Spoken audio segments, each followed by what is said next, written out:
sales teams always assume that the engineers are a second-class citizen, that they are there to like do whatever the salesperson wants them to do. When the reality is, when you're working in technical fields, in many cases, the person that the prospect or the customer trusts first and foremost is your techie, is your sales engineer, your solutions engineer, because they're coming at them with fact.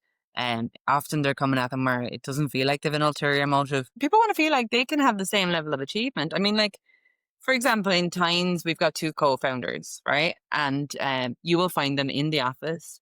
We don't have to be in the office. Sorry, we're remote, but we do try in and out of the office because people like to hang out from time to time. But the option is there, and when they come into the office to us, they're not locked behind meeting doors where people don't see them all the time. They're out with everybody else. They're chatting about different things to do with the product. They're hands on doing things with the product. In fact, if you didn't know who they were, you wouldn't know who they are. Welcome to Bits and Bolts with Paulina. We get practical about tech, AI, leadership, and messy realities of working and growing in tech. And today I have special guest with me, Jeinnifer Cox. Today we'll be talking about some scaling, leadership, and technical and customer-facing teams, and many more. As Jeinnifer has a lot of insights and experience within tech over 2 decades of it. Jeinnifer is a startup solution engineer and sales leader with almost 2 decades of the experience of leading, building, and scaling high-performing technical teams across global organization. She worked in the biggest names in tech, from Tenable to Rippling, to helping bridge complex technical solutions with business outcomes that drive their revenue, customer success. And I can see you have a lot of many achievements when I went through your timeline, from getting many awards like Bronze Stevie Award, Unsung Heroes, Trial Cyber Awards, in many fields: leadership, cybersecurity, cloud solution. You led huge programs with revenue from 6 to 100 million across EMA. And coached many teams and many organizations. Excited to have you here. Correct me if I'm wrong with any of it. No, you're spot on with it all, Paulina. It sounds like so much when I hear somebody else say it. But yeah, I'm happy to be here. Excited to have this chat. Happy to have you here with me. That's you've done a lot over 20 years of your career, and with working in technical teams. What is, first thing when you step into the new organization that tells you that, the teams can collaborate, or they just firefighting with what they are working?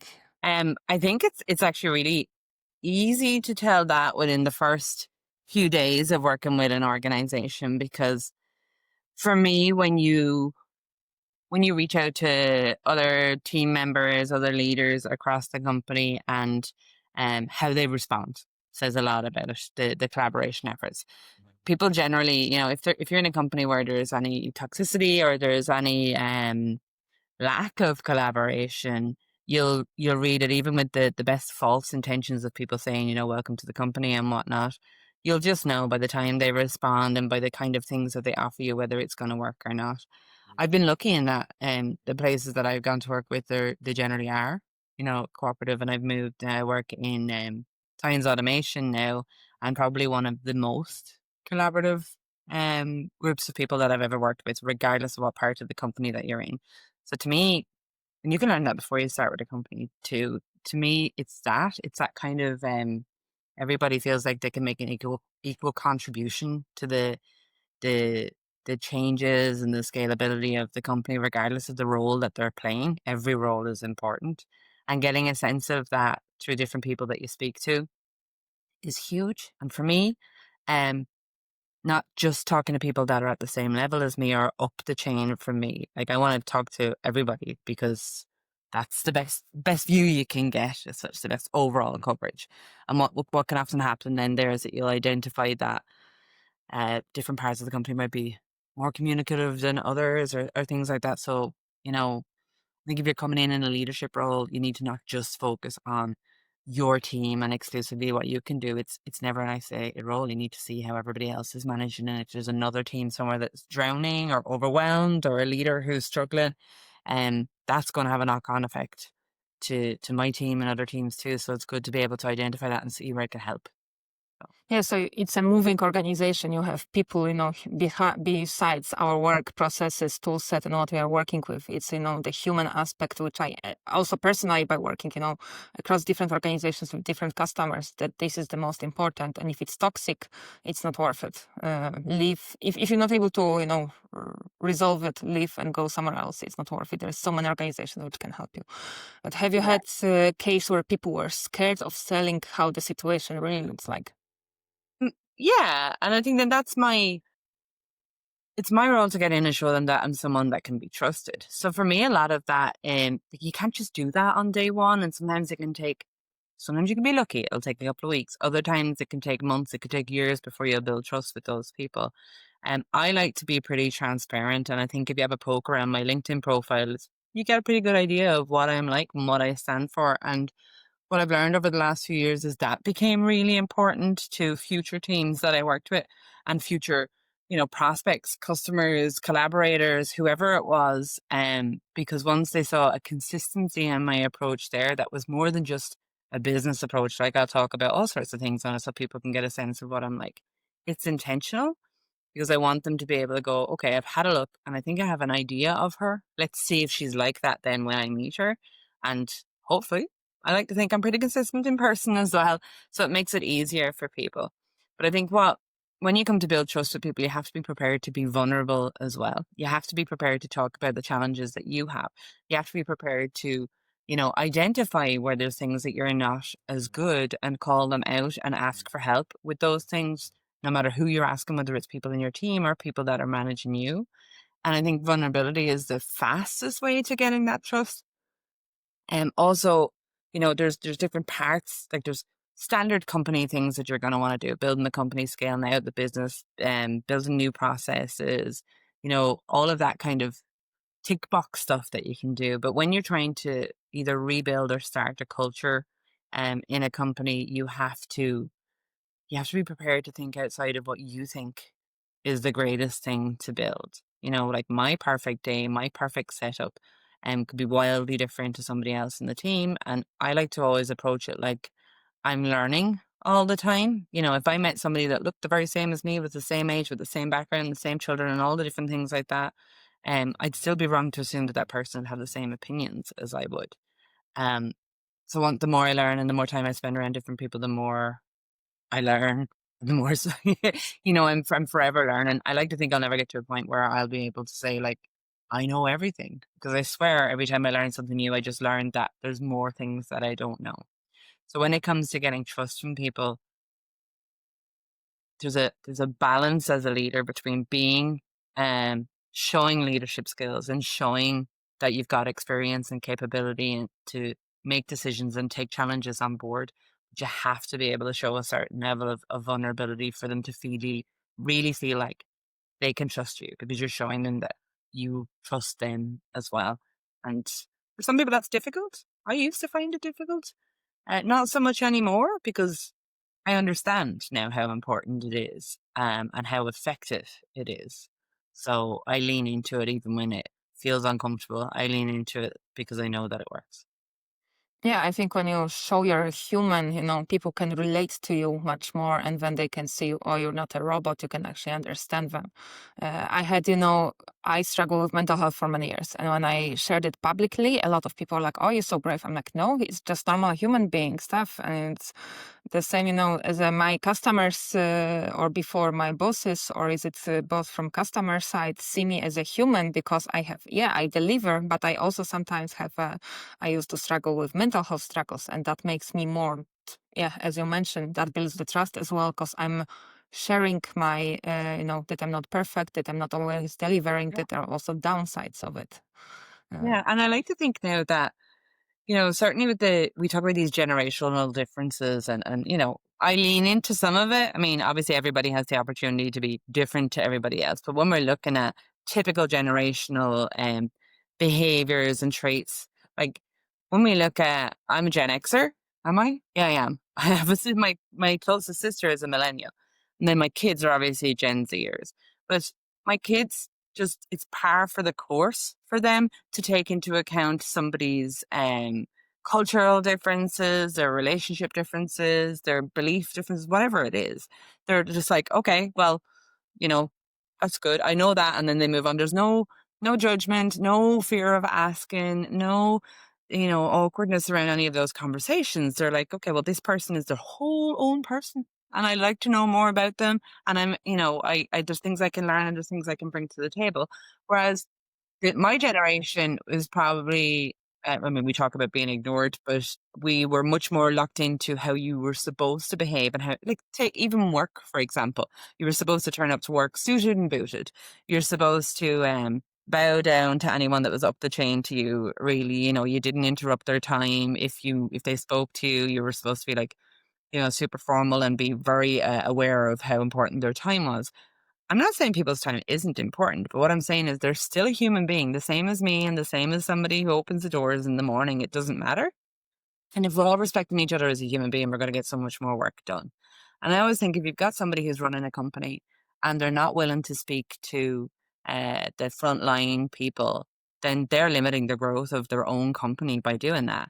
Because at the end of the day, it's usually the frontline people that are going to be using their product somewhere. And, the generations that we're seeing come in, the ones that are buying our products and buying our services now have different needs. They want companies to be held to account with regards how they support human beings, how they support their employees. Do they have diversity? Do they look after people, that might have mental health issues or, fertility issues or all of those kind of things? They want to know the story of the company beyond just the product that it makes or the service that it provides. It's much more holistic. I love it. Like, I'm here for it and I'm learning all the time. But I love that we're leaning more into that and getting away from this stuffy, process driven, mechanical approach to work. Because ultimately, when people feel heard and people feel respected and people feel part of the bigger picture, you get the best results. Time after time after time, you get the best results because people will always bring more to the table if they feel like you can see them for who they are and what they can do, as opposed to you seeing them as just another person that you can replace tomorrow that can do, that's a cog in a wheel as such. Everybody wants to be seen. Yeah, definitely, and I say it, my parents are from Gen X. I'm on the younger Mm. side of millennial. My brother is 15 and he's Gen Z, so it's completely, for example, different thing. And also how we work. For example, I moved abroad when I was 20, so I'm in very international environment for my whole career. I don't see, I don't know different world pretty much. I Yeah. never worked I'm Polish. I never worked in Poland full time. I don't know how it is. So I'm very, used to being in a very dynamic, different environment. When my parents, for example, they work in insurance. So it's you still don't have many people who are international, even if you have more people, in Poland working within this, more people from abroad in Poland right now. But they speak Polish. They work with people in Poland. So it's completely different culture. They only slowly learning how the Yeah. globalization actually is influencing, different industries. But insurance, for example, it's one of the later industries because it's very homogeneous to your country very often Of and to the course. Yeah. regulations and so on. So I can see huge difference. Or for example, my grandparents who spent, the whole career or in one or two places, and that's even completely different, and very often in person, where we very often, work over online or from home or via internet from any place in the world as long as you can connect. So Yes. there's different culture difference and how we look into the stuff and different needs. And also, right now it's a frontline Gen Z, but for example, in few years, they're gonna, get they higher in the hierarchy of the company. So you need to also, I think, look into not a short-term game when you work with people, but also in the long-term game, because it's not only here and now, but also, in a year, 2 or 5 or 10. People want to feel like they can have the same level of achievement. I mean, like, for example, in Tynes, we've got two co-founders, right? And you will find them in the office. We don't have to be in the office. Sorry, we're remote, but we do try in and out of the office because people like to hang out from time to time. But the option is there, and when they come into the office to us, they're not locked behind meeting doors where people don't see them all the time. They're out with everybody else. They're chatting about different things to do with the product. They're hands on doing things with the product. They're out speaking at events. They've been out playing. We had a sports day, I think, the week that I started, and they were very much out and competing and tug of warring with everybody else. In fact, if you didn't know who they were, you wouldn't know who they are. I've never seen either of them in suits. I have seen them on bicycles and with baseball caps and, back from runs and things like that, and in jostling around and joking about, activities that different people are in. They very much make us all feel like we can do what they're doing too. It's not out of reach. You're not going, "Oh, no, I have to speak with, Owen, or I have to speak with TK, and what am I going to say?" It's a very relaxed kind of conversation, and the environment allows them for really open and candid conversations and opinions on what it is that we're doing, whether it's the brand we're building as a company, whether it's the leadership style that we have as a company, whether it's the product and down to nitty-gritty parts of the product where we have opinions about what we could change, what we could do differently, and what industries we could target. It doesn't matter who you are in the company, that they'll be there in the middle of all of those conversations. And that to me is a huge cultural shift and a really, really important one, because if all of the people that work for a company are invested in that company, beyond monetarily, obviously everyone wants to get paid and pay their bills, but if they feel like they're actually actively contributing to the thing that they're building, then what you've done is you've tapped into resources beyond what we ever would have had with your boomer generation and even some of your Gen X generation, like, where people will come in and they'll sell their soul for a company, but they won't ever be recognized for it in many ways. Whereas, we do it. We partner with a lot of obviously partners, but with our customers as well. Like, we put them at the forefront talking about the things that they do with the product and coming to us. So it's really like a big community base. It's really collaborative, and it's approach I have all the time, and it's an approach I have all the time in the world for, because everybody gets to feel a part of it, and it's just it warms the cockles of your heart, should you say. And I'm at a stage of my both my life and my career now where I have an appetite for that kind of approach, as opposed to just clocking in and clocking out your day. I want to make a difference and do something that, contributes to both society and to the industry that we're in. And that's the way to do it, just to be, like you said in the very beginning, it's about being human and seeing everybody else around you also as a human being, and not, a cog in the machine. Yeah, it's a win for the customers, it's a win for, company owners, and it's win for the employees. So you pretty much look into all of aspects where it can be beneficial. But how do you think that can, influence and balance between balance between push for growth and the need for psychological safety and prevention for the burnout? I think a lot of that, the how those things are handled, is down to really good leadership and really good leadership enablement. So, to be fair, like, within Times and within some companies I've worked with previously, they've been very good at ensuring that the leadership training goes beyond technical training or the practicalities of how to use a HR system, that it goes into things like having difficult conversations, supporting people with additional needs, things like that. But we also uh, we keep like a network within the company of our own leaders, where we can, if you've got that trust peer to peer, you can have the conversations with others about how would they deal with these situations, what have they done before. Or if I identified, for example, like, I'm a neurodivergent, so I'm always throwing neurodivergent training and suggestions in everywhere that I go, because not for me, not so much to see how people would support me, because I'm at a different place. I'm happy enough to ask for what I need, and I know how to manage it. But for people who are potentially neurodivergent, don't know what they need, don't know what supports are there, to help leaders navigate things like that, for example. Because if you can't ask somebody if they're neurodivergent, then how can you find out if you're giving them what they need for support? So it's about coaching people into going, well, everybody should be offered whatever they need for support, not even exclusive to neurodivergence. Maybe it's a case that, people aren't neurodivergent, but for whatever reason, whether it's a stage of their life that they're at or other reasons, that they are much more functional or work better when they're at home rather than in the office, or they prefer to use, headphones when they're in the office. Like, if you create an environment where people are able to go, okay, I'm going to sit over here because, I like to sit close to the window. The daylight is really important to me, especially in the winter months. You have a lot of people that suffer with like SAD and stuff. But and people go, okay, then, like, how easy is that? That wasn't hard. It's not hard for me to make a decision to let somebody go, yeah, sit over by the window. But there are so many businesses in so many places right now that they go, no, you have to sit with your team. And that's your allocated desk over there beside the walkway, beside the toilets or the doors or the bins or whatever, where everybody is pottering around and making noise. Why? It's so much more difficult to force the issue and make somebody sit somewhere like that than it is to just let them sit where they're comfortable sitting and let them get their work done. And any good manager will roll with that. And it's up to me to figure out how I manage a team of people that are remote, hybrid, or in office, whichever the combo is, and how I manage them all effectively and make them all feel a part of that team. That's my problem, not the individual people's problem. The individual people, uh, you know, what I should work to do is understand what they need to be their most productive and feel the most valued.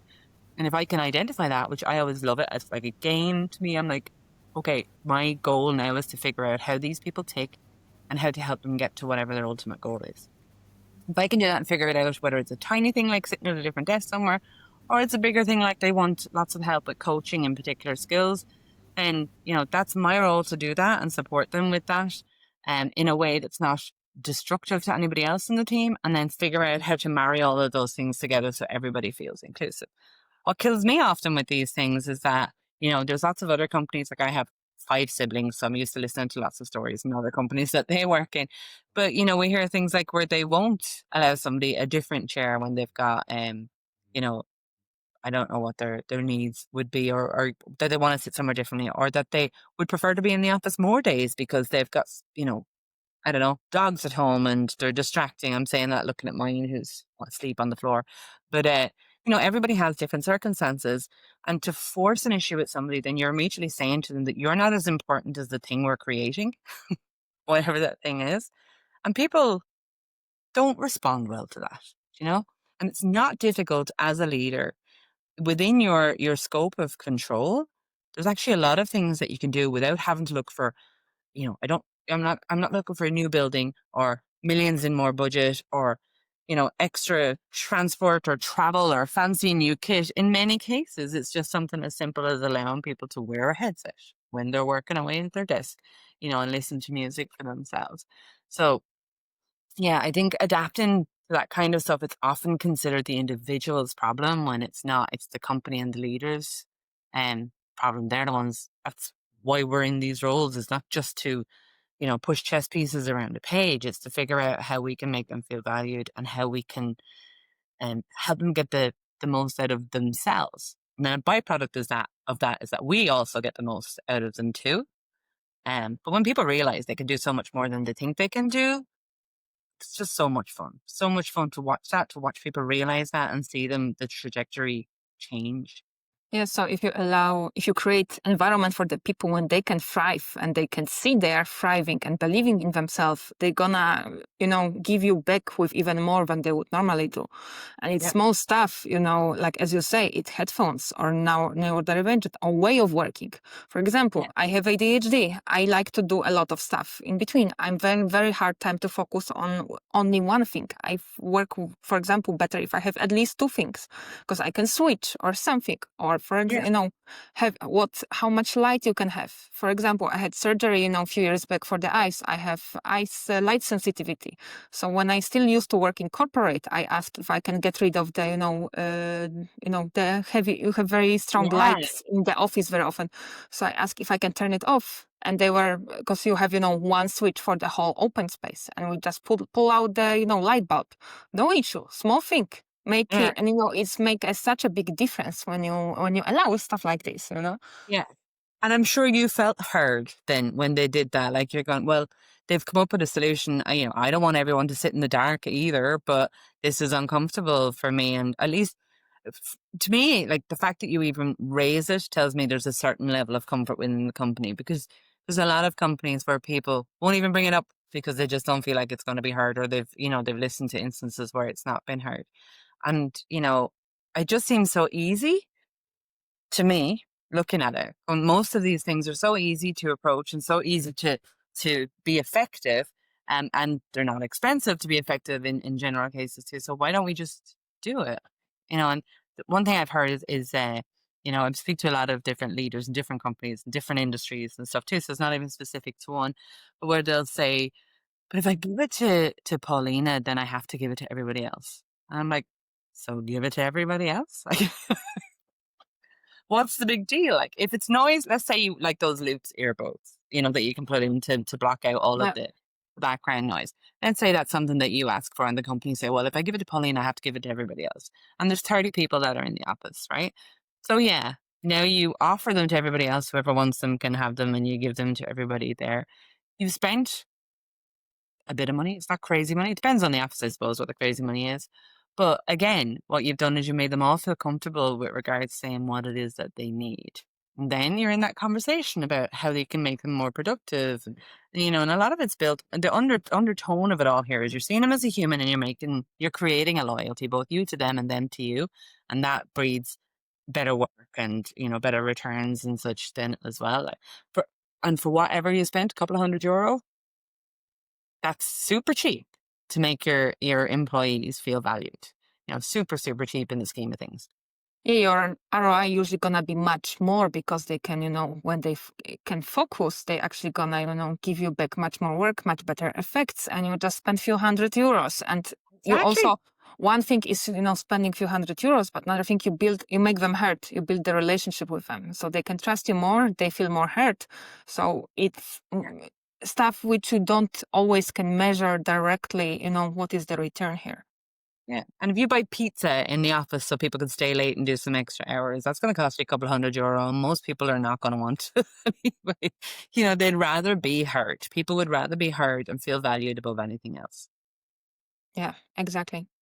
Okay, we talk about a lot about what can we give our employees and so on, but how do you get team aligned, on the team level? Because, for example, you have short-term perspective and long-term perspective and long-term value. So, how do you get it align rather on the long term than short term only? Because sometimes, okay, this is beneficial in short term, but in long term, it's gonna backfire. What I like to do is, part of it is I'm an ADHDer as well, so I do a lot of thinking out loud as such. But what I like to do is I usually focus when I meet my team first, or anyone that's new to my team for the first time, is I like to try and focus on getting to know them, and then once I show them then that they can trust me and we have that connection built there as such, is getting to understand what they want to do in the long term. So there might be somebody that joins my team today and they could be the best solutions engineer in the world, and I want to keep them forever. I never want them to leave because they're so good at what they do. But if I identify that that individual wants to run their own company, and I don't know, it's in a completely different industry, let's say a childcare company, at some point within 5 years, that's their 5-year plan, that they want to go be able to fund it with the money they're making from this and set up their own creche or childcare. Grand. Then again, it's my job then to map that backwards with them for them to understand, okay, well, if you want to do this in 5 years, then what do we need to do to get you there? Regardless of that meaning that that person will eventually leave my team, that person will eventually, move away from it.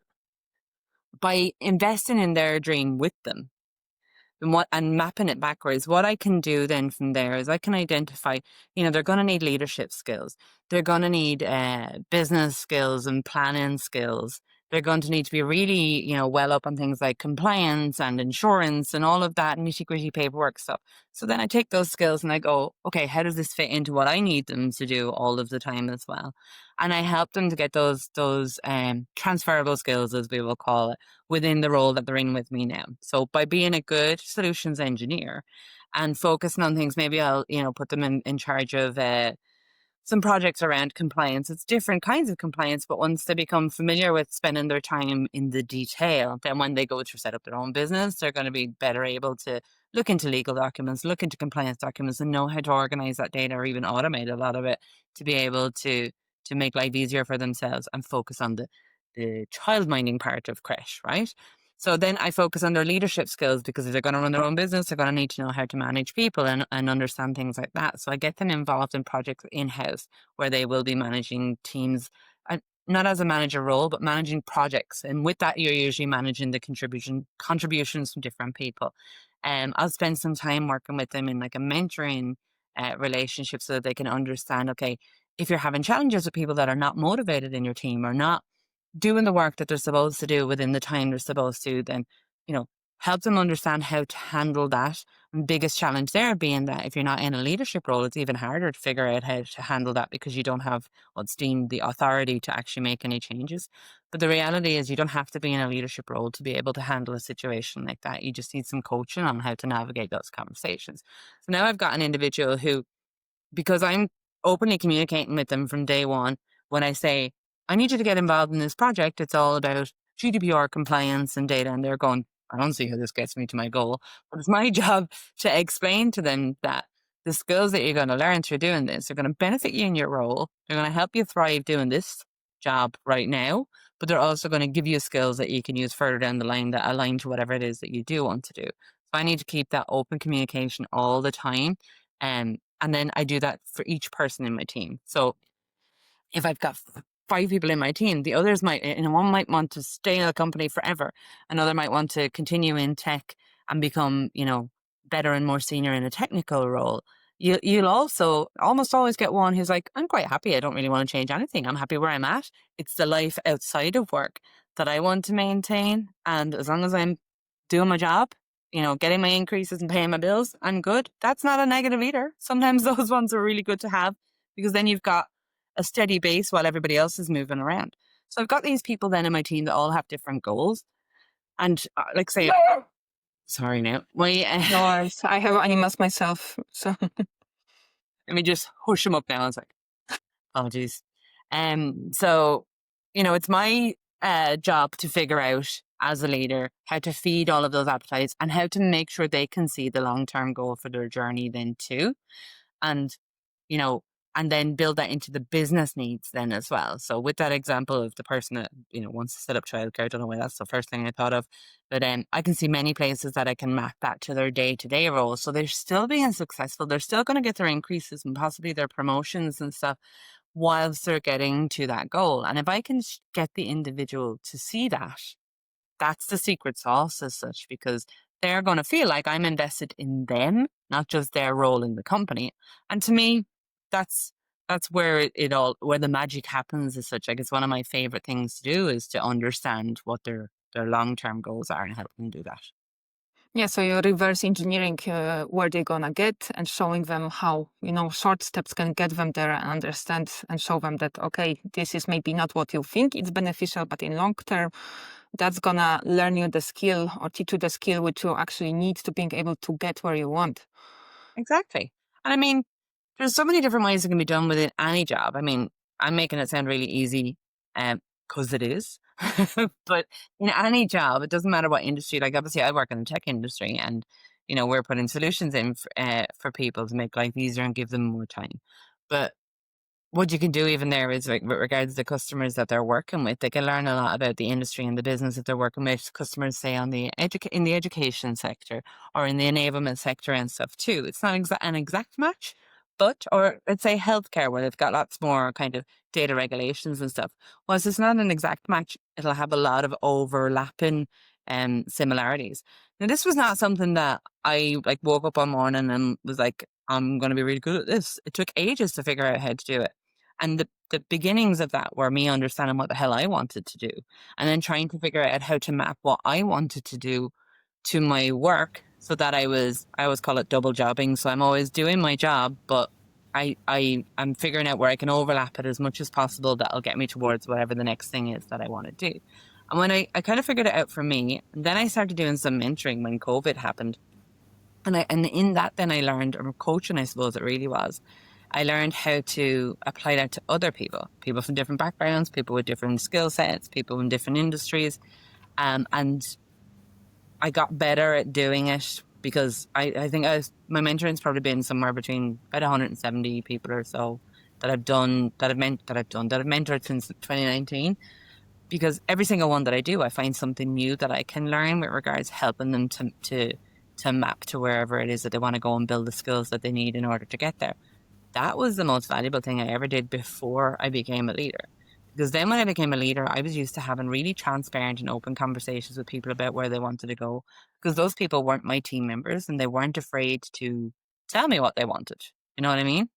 And they were all willing to get on board with whatever I suggested that they do. And I'm a big believer in the change doesn't have to be drastic. The change can be really small and really subtle, but that will be really impactful.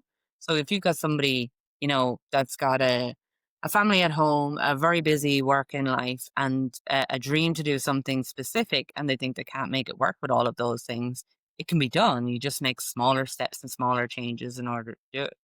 So if anyone was going into leadership or anyone was trying to figure out how to do something like that, I would 100% say, step into mentoring as both a mentor and a mentee.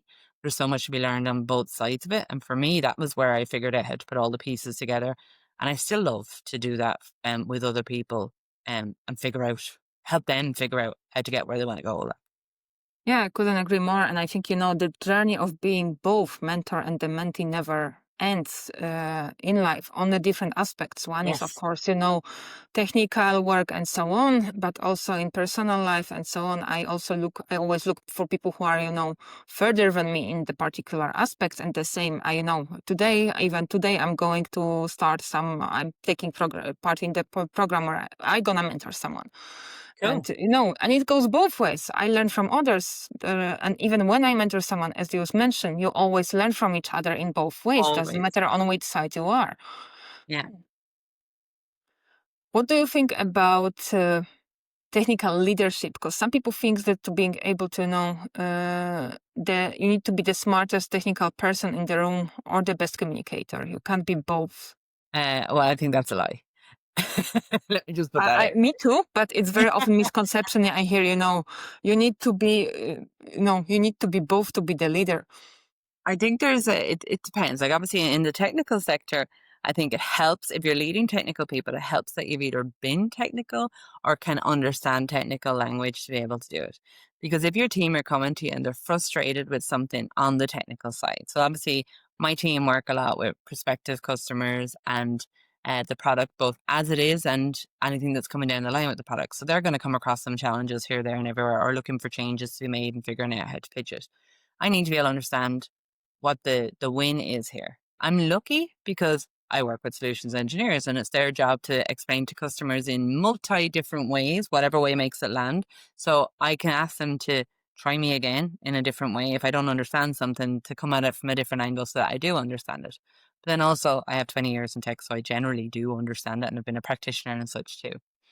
Now, I think if you're, depending on what level you're at, I think if you're managing people and doing the day to day, um, and investing in their growth and doing all of those things that I spoke about earlier, I think you can do the majority of it without the technical experience. I think it's a benefit, but not a necessity to have it there too. Um, there are a lot of places who don't only want you to have the technical knowledge, but want you to have the classic sort of traditional degree approach as well to be able to understand. And I can see a place for that in specific industries like regulated industries where everybody that's coming into the roles there also has to have a degree. So say something like mechanical engineering, you're not going to let somebody with an arts degree come in and start building, I don't know, planes and bridges. You're going to, no offense to the arts degree, I'm sure they'd be fantastic, but they mightn't be the safest because they don't know how to do it. When you're talking about tech, everybody, practically from the moment they're born, is using technology in some way, shape, or form. And what we should do more of is figuring out how to talk to everyone about the tech. If you have to get into super technical language and finite detail, you should be able to translate that to anybody else. Anyway, if you're good enough at your job, you will be able to do that. Now, I don't have a traditional standard route to tech. Like my background is in theater studies and in psychology. It's not actually in tech at all. So everything I've ever learned has been on job. But that also means that I talk human when I talk tech because I never learned all of the acronyms and such first. I learned the practicalities of how you apply it first, and then learned to talk about all of the acronyms and use the technical language from there. That means I'm coming at it backwards all the time, but it means as well that I can translate between people who are technical and not. And if my team are really technical, I can translate that to wherever it is that I need to from there. That's another kind of advantage there. But I have had great leaders who are not technical, And I don't think that will stop you from being a great leader, whatever you're doing. I think those companies that expect leaders to also be hands-on technical and great leaders need to think about what it is they actually really want. Do you want to have great teams and have your leader motivate those teams to create, build, and be a part of great things? Or do you want them to step in when your teams are busy and take over? Because that's a very different ask. Some people like to do it and have the skills and are able to do it. But I think if you really want to invest in your teams and give them the time and attention and growth that they need, then that should be a secondary focus for your leaders. It should be a great leader that you're putting in first, who'll be able to do all those things regardless of the technical skills. Probably better that they just understand the industry rather than the tech first. Cybersecurity, it's quite technical. But if you understand things like uh, risk, who doesn't? We're all talking every day. You're assessing some kind of risk. If you understand, the impact of being fined, yes, that's important too, especially when you're talking to companies about their risk, and you understand that compliance is just rules and regulations that people are expected to comply with. And if you can get a sense of the industry with that kind of stuff, then that's a lot of your cybersecurity part covered when you're talking to customers, prospects, whoever it is. um, the rest of it, then the deeply technical stuff is secondary, I believe. I'm sure there's plenty of people that'll argue with that, but it's worked so far for me. So No, I think when you have, if you have a basic understanding of the world, very often you can, apply the same rules to tech. Okay, I yeah, cannot go with the speed 200 kilometers per hour. It's the same. I have some rules in tech which I need to comply towards, or if I don't do it, I'm gonna get fined. So it's the same, or the basic concept. Of course, I think it makes it a bit easier if the leader has an understanding of the technical, if it's leading. That's my own experience, but it's not the necessity. Where I think I had the great leaders which didn't have, technical understanding, and some of them learn on the go, and that comes as well. yeah. But one thing which, touch upon this as well, he works between sales engineering and customer success. And that comes with, very often so-called language gap or misunderstanding between, different parts of whole business or the organization. What would be the one thing sales teams consistently misunderstood about engineers and other way around? Oh, sales teams always assume that the engineers are a second-class citizen, that they are there to do whatever the salesperson wants them to do. When the reality is, when you're working in technical fields, in many cases, the person that the prospect or the customer trusts first and foremost is your techie, is your sales engineer, your solutions engineer, because they're coming at them with fact. And often they're coming at them where it doesn't feel like they have an ulterior motive. Like, yes, your solutions engineers do have a sales target. They're aligned to a salesperson. They're going to benefit if the deal is done too. But in my experience, most solutions engineers that I've ever worked with or met along the way have a core need to be truthful and helpful. When they're selling to a customer, they don't want to sell them something that the customer doesn't want. They don't want to force something down their throat that doesn't fit. They try to be honest and map the technical need for that customer, and customers know that. So for them, they'll typically put a lot of trust into the SE, and they'll put a lot of weight and value on what the SE says. So the biggest issue, I guess, I would see is sales teams often going, jump, SE, jump. And the SE is supposed to go, how high? The sooner that they realize how important their SE is to what they do, and they build a really good relationship with that SE, like it's day and night with regards how well they achieve with their targets, and how much success they have with their customers, and even more so those customers in future years as well, with regards to taking on additional product or expanding what they're doing. That's all built through trust, and the fastest way to build trust in the tech industry and sales is through honesty in what it can or can't do and how well it maps to your systems.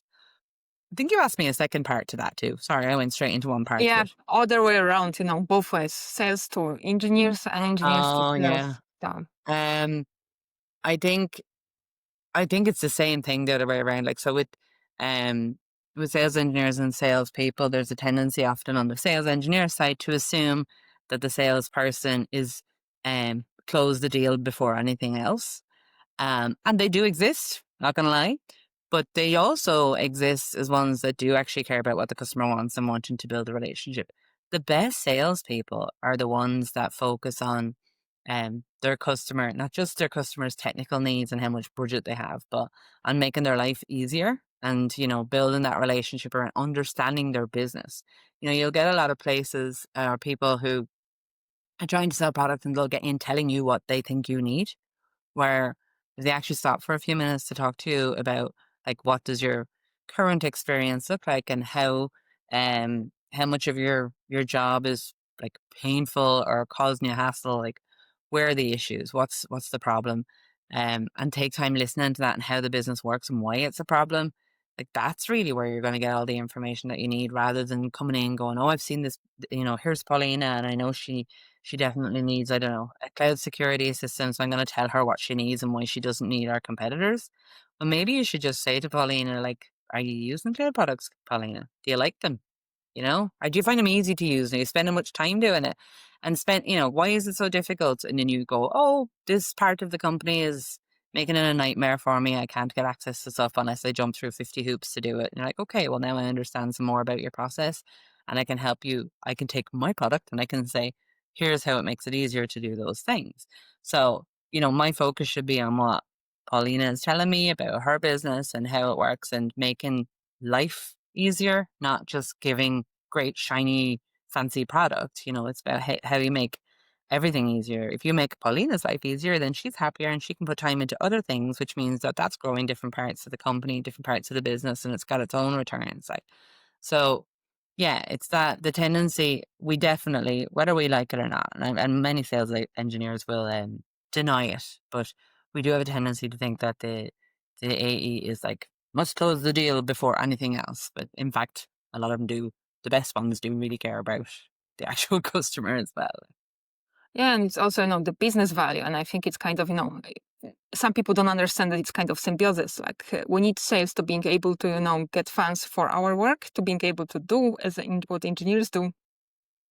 And other way around, we need salespeople need to sell something to be able to deliver the value to the customer. And not Exactly. everyone, I think, can understand that it's, that we kind of coexist in this kind of symbiosis where we need each other.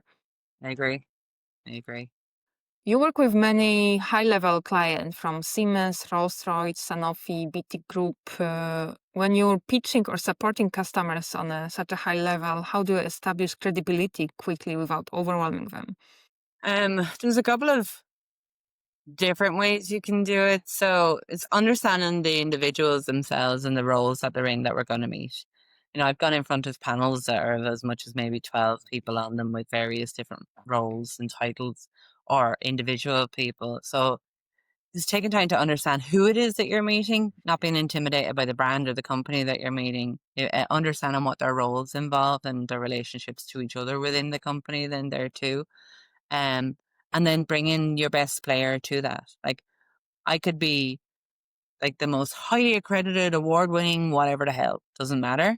If there's somebody on that team that is really hands-on and super technical and loves to get like digging down deep into code and creating new, I don't know, new processes and new practices with their own like product in house, then maybe what I should be doing is bringing one of the more senior product people to the table with me so that they can see that not only am I prepared to pull somebody away from their desk to come and have that conversation with them, but that I've taken the time to understand that that's the kind of thing that they're interested in, that they want to know that they can have that conversation, ask all those questions with somebody that they're interested in asking those questions about, but also that I'm invested enough I'm willing to invest enough of my time and energy into finding out that that's the thing that they actually want to talk about and want to do.